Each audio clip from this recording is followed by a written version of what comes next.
Welcome back to Radio Entrepreneurs. I'm Jonathan Freedman, and we're joined by our guest host, Evan Macedo, Vice President of Finance and Operations at Sapers and Wallack. Always a pleasure to be on with you, Evan. Always a pleasure to be here, Jonathan. You and I have interviewed so many fantastic business professionals over the years, and we just keep finding new people to have on the show. So, Fantastic. I'll let you introduce our next guest. absolutely. Well, today we are very excited to announce or interview Ellen Sullivan, owner and attorney at Cambridge Immigration Law. Welcome to the show. Thank you. Welcome, Ellen. Why don't you tell us a little bit about your practice and what your focus area is? Sure, Jonathan. So I own Cambridge Immigration Law. It is a office in Cambridge, Massachusetts, and we practice exclusively immigration law, the U.S. immigration law. So we help folks with visas, green cards, and citizenship. Our favorite type of case is a marriage-based green card. So we say, if you love her, put a green card on it. And we work with clients that are at the stage of figuring out whether getting married and getting a green card is what is good for their lives. And then we help them through a process from green card all the way to citizenship. That's one of the things we love doing. Fantastic. Well, I'd imagine in today's world, you're a very busy person and people must come to you with all types of different situations. I imagine there's no cookie cutter approach and one size fits all. There are nuances to every situation. What do you, has this accelerated over the course of the last couple of years? Or are there a lot more people that are seeking out green cards through marriage? And I know there's some hurdles to achieving that. So why don't you tell us about your experiences? Yeah, so I mean, there are more applicants than ever. Part of that's just, populations are increasing. In terms of whether I'm busier than ever, I don't necessarily think I'm busier. I think there's always immigration. That's just life. That's human nature, is to seek out safety, adventure, opportunities. So people are always coming here. The difference right now is we're busy and the backdrop is pretty stark. There are not opportunities for people. There's a lot of fear. So people are coming for often negative reasons, whereas in other administrations, there might be opportunities open to them. People are more viewed more favorably by the government. And so we're busy on a more positive way. Right now, it's a lot of it's a lot of fear. Ellen, I don't want to get too deep into policy and shifts in policy, but is the landscape for somebody who practices what you practice become more opaque in some way? Is there a more unpredictability in terms of how you're guiding people, and does that make it much more challenging? Yes. In terms of not getting into policy, we have to get into a policy, which is that the reality is for all law enforcement, whether immigration law enforcement or criminal law enforcement, there are things that law enforcement will deal with at a particular time and not at other particular times. And usually it's based on resources. Usually it's based on how significant an issue or a problem a particular violation presents to public safety. And so in the United States, there are millions, numbers between 10, 15 million of people that are deportable in the United States. But the question is, which of those people are worth using our limited resources on, kind of like from a negative perspective, but also on the other hand, who do we not want to deport, even if the law says they're deportable? So the policies right now are not clear as to who are we deporting, who are we detaining, who are we, looking at with a finer tooth comb. There's no predictability in that. Everyone who's not a U.S. citizen, a U.S. born citizen, is considered a threat, which is not true, and also not a good policy and not realistic in terms of resources. So yes, you said, is it more opaque? It is. We don't know what they're looking for. We don't know why some decisions are made, and we certainly don't know where some people are, where they're going, when they're picked up by masked agents that aren't identified and, swept off to other states and sometimes countries where they've never even been. So yes, it is an opaque and dark time.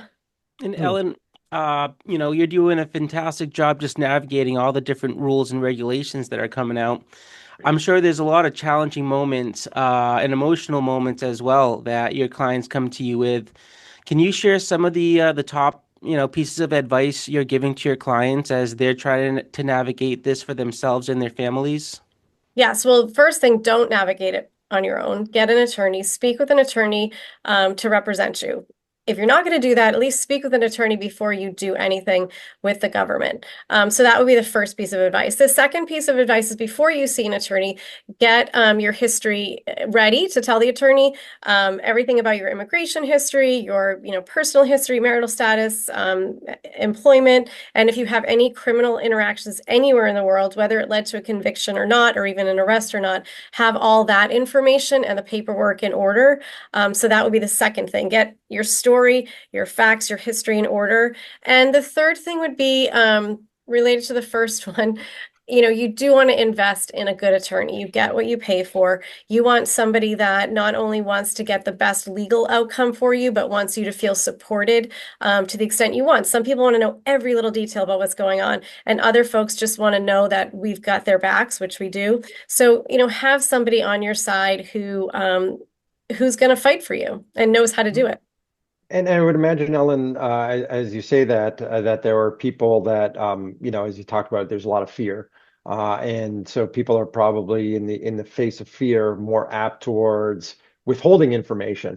And I imagine that's not a good policy when you're applying for citizenship because the background checks are done, they are real, they are going to dig up whatever has gone on. So I would imagine the best policy is to be honest with your attorney so that you can craft a strategy and a position relative to any histories that people may have. Yeah, no, I mean, definitely you want to speak with your attorney, and a good attorney will tell you when your history is too problematic. Maybe you're never going to get the immigration status you want, or maybe now is not the time to try. But a lot of problems that people think are huge and insurmountable in terms of getting a benefit, they're not a problem as long as we present them truthfully and correctly, and essentially their slate is wiped clean.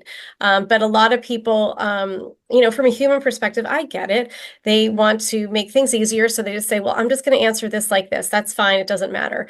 And doing that can make a person's situation much more complicated. It can make them look, really bad in the eyes of the government. And it was something that we didn't even need to hide. Not that I do hide things, but like we didn't even need to hide anyways. So, where do you see, a lot of people coming to you from today, in terms of is it new relationships? Is it people who have been here for a long period of time and they are at this point looking to solidify their status in the country, or is it a mix of all of the above? People who are here as students and have found love and want to remain in the country. How does it shake out in terms of your day to day? Yes, so students in love, yes, that's the ring and green card. But yes, people that have been here for a long time and haven't done anything. It's the second Trump administration. I'm not sure why they didn't do anything during the first Trump administration. But again, like people's decision making when things are so scary, there's really not a lot of rhyme or reason. So yes, I've seen people who've been here for decades coming to an attorney for the first time, people who are newer arrivals coming for the first time. So my particular practice is a mix of all of those realities. And Ellen, I wanted to ask, you've been running your own practice for about 11 years now, helping to grow it and being a business owner on top of being an attorney. What I wanted to know is, what is some advice that you could give out to other entrepreneurs who are looking to do the same thing, and what has really helped you to maximize your success throughout the years? I think the best thing to do is to get help from people who have run businesses before. It took me way too long to get business coaching. I certainly focused on making sure my legal work was excellent and always staying on top of improving that. But it took me too long to actually say, hey, I need a business coach.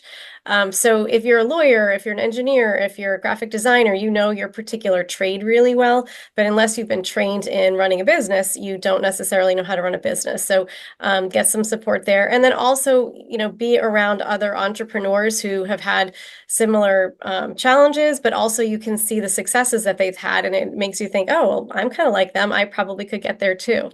Good advice.